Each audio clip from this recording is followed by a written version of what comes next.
Here I come. Hello, sports fans, sports collectors, and all hobbyists. Welcome to the Card King Sports and Variety Show. I am your host, the Catman, Brian Cataquet, a.k.a. the Card King. We are live on ABC's KMET 1490 AM.com, your number one spot right here for news and talk on the West Coast. I thank everyone for tuning in this morning. On the telephone line, I welcome to the program veteran Major League Baseball coach and former manager of the Seattle Mariners and the Washington Nationals. I welcome in John McLaren. John, Brian C., thanks so much for your time this morning. Okay, Brian, how you doing? Everything's well. I appreciate your time. John, you have nearly 40 years being in the game of professional baseball, both in the minor leagues and the major leagues. And I want to begin 1970 and move our way forward. You were a catcher selected by Houston, 7th round, 1970 June draft. Talk about recalling your reactions to the news that you were heading to the Astros organization. Well, it happened to be my home team, so it was. I was a little surprised because they hadn't shown as much interest in me as. To be honest, it was Montreal and Red Murph had really showed a lot of attention to me, so I was kind of, I had my thoughts that Montreal was going to draft me, and then Montreal ended up taking Barry Foote with number one draft pick, and I was coming off a knee operation, and I kind of dropped down in the draft. And but after the reality set in, I was excited and ready to go. I hit a home run my first professional game, and I said, "Boy, I'll be in the big leagues in no time." And I found out quickly there's a lot of good players that were my age. With a lot of talent, so it's nice memories. Yeah, as you mentioned, you hit a first home run, your first organized ball game. That was June 3rd for those listening. That's a fun fact, trivia to remember. And now you were assigned to rookie ball with Covington, right? Astros at the Appalachian League, correct? Correct. Yes. My first roommate was Tom Wise, who was Rick Wise's brother, and my other roommate was this guy that played a little hockey also. His name was Clark Gillies, who's in the Hockey Hall of Fame now. So that's kind of a neat deal that Clark did play baseball the beginning of his before he had a great hockey career. Wow. Now, another one of your teammates was Greg Gross. How was your relationship with Greg Gross? Awesome. One of my favorite people I ever played with. Very easygoing. We've run into each other over the years when he was coaching. And I tell you what, he was a great hitter. He had the ability to use the whole field, and you could tell that he was going to make it, and he was going to make it quick. Yeah, a former Phillies player, and I believe during the time in the minor leagues, Greg Gross batted .351 for your team. So you're right, he was a great hitter. Yeah, he really had great bat control, and he could run. He was a good defensive player, and he turned into be a solid major league player. No question. Then in 75, you played for the minor league team, the Packers, which is part of the Astros organization squad. And you hit about 12 homers, drove in 55 runs. So you were really on track to doing very well. I have one story about Dubuque that really sticks out in my mind. Bob Cluck was the manager, and I was actually a player coach. And I was staying with Bob at the time. I hadn't moved into my apartment yet, and Bob says, Mac, you're going to be player of the week. I said, Bob, I didn't play this week. I was hurt. He says, yeah, we're not going to announce it, but we're out of Pickett's beer. And the player of the week got a case of Pickett's beer, so he named me player of the week. He just didn't announce it to the media. So, it's just things that you remember back in the days, and the people you play with. Terry Poole was on our team, and He turned out to be a really great major league player. And in fact, I talked to Terry about 2 weeks ago, a little bit longer than that. We were talking about J.R. Richard, and I was trying to find the arrangement, of J.R.'s funeral. And J.R. was such a terrific guy, and he was probably the best pitcher going in baseball when he had his stroke, and he just had, terrible luck. I've cried over JR many a time because he was such a wonderful man. A great pitcher, very dominating, JR. You mentioned Terry Poole, of course, one of Astros' favorite players, one of Canada's greatest players of all time. Terry was playing. Pat Gillick was one of our big scouts with Houston, and he was in the Canadian market pretty good. Another player we had in the minor leagues was Bob Bourne. So to fast forward several years, I was managing our rookie team when I was with the Toronto Blue Jays. I was scouting and managing the rookie team in Medicine Hat, and I got a call from Pat Gillick, and he said, "John, we're getting ready to sign a junior hockey player. He's a little crude, but he's got a lot of talent. We think this kid's got a great upside. Bob Prentice, our Canadian scout, is finalizing the deal." And then I get a call, and it said the mother said that she didn't want her son to sign, and it was Wayne Gretzky. And wow, that's a true story. We were right on the verge of signing him, and Pat Gillick loved dual athletes. There were so many of them in our Toronto days that I had Jay Schroeder, who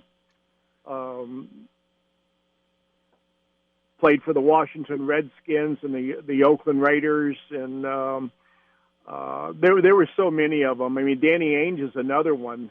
Danny Ainge, Bobby Dorr was real instrumental in signing Danny Ainge out of Portland, Oregon, and he ended up going to BYU playing basketball. But we rushed Danny to the big leagues to try to get him to stay in baseball instead of basketball. And there was a little trivia on Danny Ainge. Danny Ainge hit 3 home runs lifetime, 2 in the minor leagues and 1 in the major leagues. And they were all off the same pitcher, Odell Jones. So no kidding.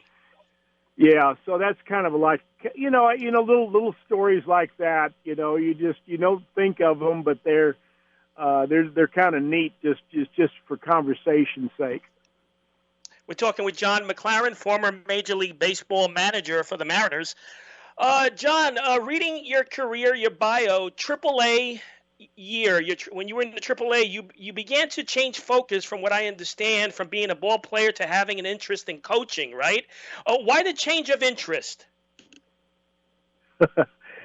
I didn't want to be a career minor league player, and I thought I was good enough to catch and throw, but I wasn't good enough hitter, and I didn't want to be a journeyman minor league player. And my focus has always been to be in the major leagues. I was hell bent, and I thought if I could switch gears in my career and go on the management side and start coaching and whatever, I could end up in the big leagues, and turned out pretty good. I ended up getting 26 years in the major leagues and met a lot of great people, a lot of great players along the way, and it was quite a ride, and I totally enjoyed it.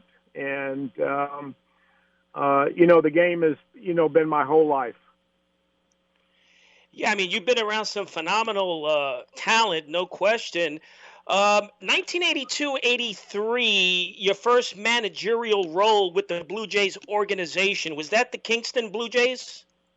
It was. It was. It was a quaint little town. There wasn't a lot going on, but I tell you what, they were great fans. We had a nice following. We had some nice players that came through there. Tony Fernandes comes to mind real quick. And Tony Fernandes was a tall, lanky, skinny kid. And the farm director called me, and they said, "Tell me about this Fernandes kid." I said, "Well, he's got a lot of ability. He's terrific in the field. He can drive the ball both ways, hitting." And he says, "Well, what's his drawbacks? What's a negative?" I said, "Well, he throws off balance." And they said, "Well, what do you plan on doing about it?" I said, "Well, when he makes a bad throw, we'll make him set up and not throw off balance." Well, of course, that never happened because he had such a great ability to throw off balance, and he was one of the greatest shortstop I ever saw in the big leagues. Terrific player. Yeah, he was definitely great. And then in 1983, you were managing Knoxville Blue Jays. And how did that position become available to you at Knoxville? Well, I had talked to Pat Gillick, and I had told Pat, I said, Pat brought me over to the Blue Jays. And I told him, I said, "Pat, I love scouting. I love managing a rookie team, but I want to go to the big leagues. And if I get the opportunity, I'd like to start managing in the minor leagues to work my way up the ladder." So we had real good years in Kinston in 81, 82, and then 83, they were making a move at Double-A, and I got promoted to Double-A, and my last year managing in 85, I had a big guy at first base, and his name was Big Daddy, Cecil Fielder. And Bobby Cox and Pat Gillick called me, and they said, "Well, do you think Fielder can hit left-hand pitching in the big leagues right now?" I said, "I do."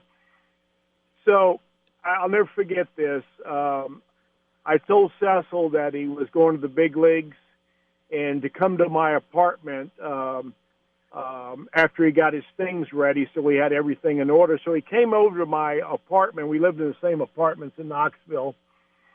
And he was leaving the next morning, so I said, "Well, what did Pop say?" So I haven't called him yet. So I said, "Well, go in the bedroom."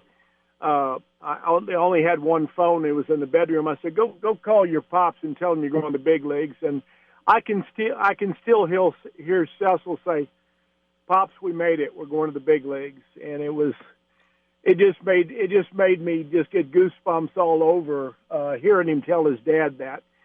So anyway, we promoted a kid from Kinston to take Cecil's place, and his name was Fred McGriff. So I was in good shape first base-wise, even though I lost Cecil. And Cecil's first at-bat was an exhibition stadium in Toronto. We were still in the old stadium. And his first at-bat, he hit one 2 feet at the top of the fence for a double. So it was quite a thrill for all the guys in Knoxville to see Cecil hit a double his first at bat in the big leagues. Amazing. And also on that Knoxville team, if I'm not mistaken, Jay Schroeder was on it, right? Jay Schroeder? He was in Kinston, actually. Okay. I can honestly say Jay was one of the hardest workers, if not the hardest worker I have ever had on any team. His work ethic was tremendous. He was our number one draft pick, and I'll never forget it. We were in Idaho Falls, Idaho, and we were having a morning workout. In those days you had morning workouts for the young kids. So we have this workout, and I noticed this fella sitting in the stands. I mean, the stadium's empty, and this guy's up in the stands. And then I saw Jay go over and talk to him. So I asked Jay, I said, "Jay, who is that fella?" He said, "That's Homer Smith, the quarterback's coach at UCLA." So I kind of gave a heads up to Toronto. I said, I got a feeling that sometime he might go off and play a little football. And sure enough, he did go play quarterback for UCLA. And I still keep in touch with Jay. I believe he lives in Las Vegas now. He's with the Raiders alumni. And, he had a nice football career, won a Super Bowl. So, he switched sports and ended up making it big. Yeah, amazing. He was selected to his only Pro Bowl after the '86 season. Just a tremendous talent. You mentioned Fielder. You also part of that '86 Blue Jays organization. Besides Fielder, that was his rookie year. You had some devastating batters. You had Barfield, Upshaw. How was it coaching these guys? You know what? That was such great memories. George Bell, Lloyd Mosby, Jesse Barfield. Those three guys, they could hit the ball as hard as anybody. And we had Tony at shortstop. We had Lance Mullinex and Garth Orr platooning at third base. That was before Kelly Gruber had worked his way to the big leagues. Ernie Witt and Buck Martinez were our catchers. And, I tell people, I tell this story, and you can look this up. At certain points during the '86 season, we had a 9-man pitching staff. And you look at it today, and some of them have 13-man pitching staffs. And, we had Dave Steeb, we had Jim Clancy, we had Jimmy Key, we had Louis Leal. And those guys pitched deep into the game. And we had a 4-man rotation. And you don't see that anymore. And those were great memories. I enjoyed my time in Toronto. It was owned by Labatt's Brewery, and they were great owners, and they were some of the best sports fans there ever was. They loved the Blue Jays. Amazing. Now you also part of the George Brett era. How was George Brett? What a tremendous hitter. Well, I coached third base, and I got to know the third baseman. And George has come over to play golf a couple times at my country club here in Peoria, Arizona. And George was terrific. He was outgoing, engaging. Him and Cal Ripken, I really enjoyed talking to these guys. And the thing about Cal was I knew his dad. When I was playing, his dad was managing the AA team for the Orioles, and Cal Jr. was a bat boy, Asheville, North Carolina. And so now I go up to the big leagues, and I would go over and I would talk to Cal and try to pick his mind about coaching third base. And I tell you, Cal Sr., he was a true old school baseball guy. Had his cigarettes in his shirt sleeve and on his jersey rolled up, and he just such an old. He looked like a baseball coach. He was just hard nosed, and I loved everything about Cal Sr. I really did. Amazing. I have about 5 minutes left. I want to get a few more in. As we move into the 1990s, John, you become a coach for the Reds alongside Tony Perez. That was Lou Piniella's, and that was Lou Piniella's final year, I believe. Is that when your relationship with Piniella began to blossom? It was. It was my first year with Lou. We had a good team. We had Barry Larkin, Chris Sabo. We had O'Neill in the outfield. Reggie Sanders, Hal Morris, Joe Oliver, Norm Charlton, Rob Dibble, Jose Rijo, Bip Roberts. We had a really, really good team. And I think Lou just, I just ran his course, in Cincinnati. I don't say he had a bad relations with Marge, but I think it reached a point it was time to turn the page. And, I don't think he didn't originally, I think he was going to sit out. And Woody Woodward called him with Seattle, and I ended up going in with Seattle, and we had a great run in Seattle for 10 years and got a new stadium. We had two terrific runs in 95 and 2001. And the thing that I remember about both years, they were totally different, but it was all about the players. we just had such terrific people on the team. The personalities, of course, we had talent. Griffey and A-Rod and Edgar and Jay Buhner and Randy Johnson. And then later on in 2001, we had Brett Boone and Ichiro, and it was just terrific. And, the one thing that's really amazing, Brian, about Seattle is in 98 we traded Randy Johnson. 99 we traded Ken Griffey Jr. 2000 A-Rod left and went to the Texas Rangers. We lost arguably the three best players 3 years in a row, and then we won 116 games in 2001. So, I mean, if you really think about that, to lose those type of players and then to tie a major league mark in wins is totally incredible. Man, all these remarkable players you've been around with, associated with, Randy Johnson, Griffey, etc. I mean, it must be so special to just to be around this talent. It's crazy. You know what? It was to watch Griffey day in, day out, to watch A-Rod develop as a young high school kid into one of the most feared power hitters, to watch Edgar Martinez, arguably one of the greatest right-hand hitters of all time, to watch Randy Johnson totally dominate games.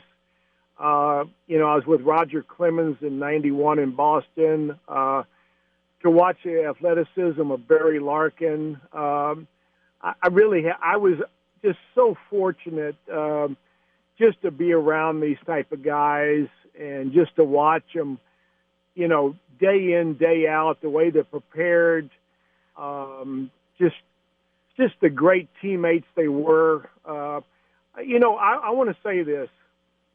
Alex Rodriguez, for a young kid, showed more respect to the players before him than I think of any player I ever had in 26 years. He would ask me on a daily basis about players before him. Rico Petrocelli, he broke Rico Petrocelli record one, and he didn't know much about him, and I tried to tell him what I knew about him, asking about Mickey Mantle and Willie Mays. He loved the history of the game. And, I tell them, I said, when I had Alex Rodriguez, I tell you what, he was a class act. I loved everything about him. And the last time I was with Alex was in the 2006 World Baseball Classic, and Griffey was on the team. So it was like old times having the two guys on the team. Amazing. And while I have a couple of minutes left, I got to ask you, 2007, big year for you. Mike Hargrove steps down, and you take the helm, Coach. How is that feeling? Bad timing. It was a totally lifetime dream to be named manager. Number one, I like Mike Hargrove a lot. I really like Grover. When I came to the ballpark and he told me that he was resigning, for an hour I tried to talk him out of it. We had won 10 games in a row, or 9 games in a row, and I said, Grover, you've turned this thing around. I said, you can't do this. I mean, I didn't want to take the job like that. I wanted to, number one, I separated myself from Lou Piniella. It was the toughest decision I ever had in baseball to leave Lou Piniella.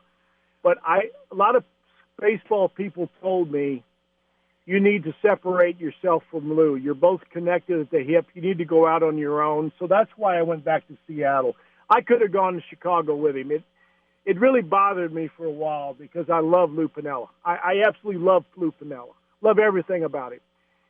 And when I took over as manager, I'd had rotator cuff surgery 2 days before. So I'm in a sling, and I'm thinking, if I'd have known about this, I'd have never had this operation. Here I am in a sling, and I'm managing a Major League Baseball club. I'm actually still on medications because I'm still in pain and trying to get around, with my arm in a sling. But I